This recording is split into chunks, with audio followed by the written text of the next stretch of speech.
And now, from New York, what's my line?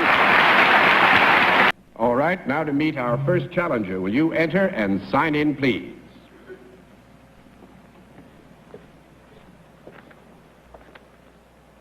Mr. X. How do you do, Mr. X? Nice to see you.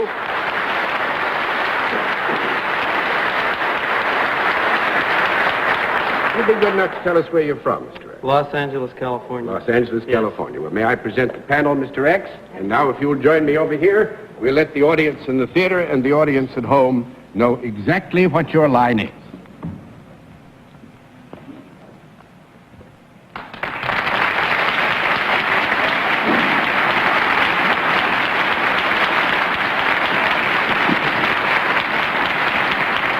All right.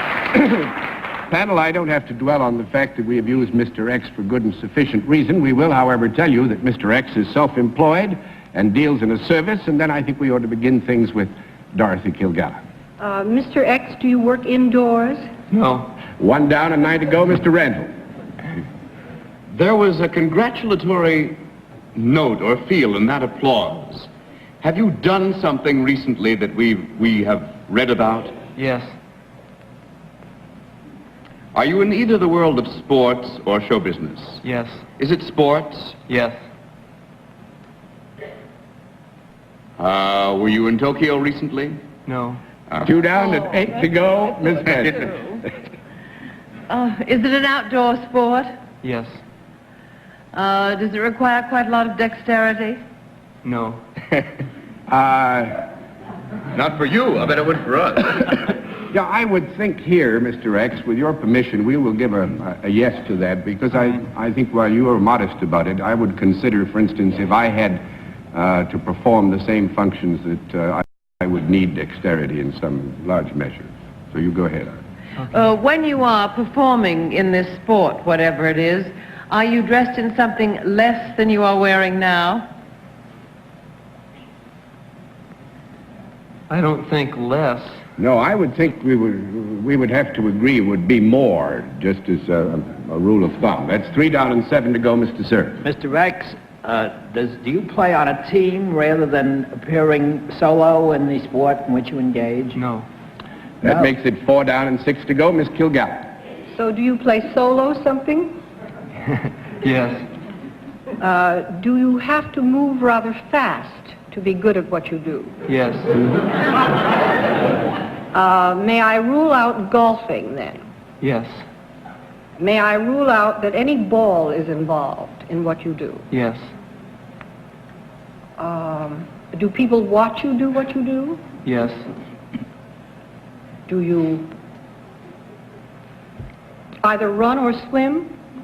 No. That's 5 down and 5 to go, Mr. Randall. Is there a means of conveyance involved? Yes. Is it in the air? No. That makes it 6 down and 4 to go, Miss Francis. You're a little larger than I would think, but are you ever on the back of a horse? No. 7 down and 3 to go, Mr. Sir. Mr. X, is there any kind of vehicle engaged in what you're doing? He said that. Conveyance? Would it be an automobile? Yes. Are you the man who broke the record and did 527 miles an hour or something? Dick Ford.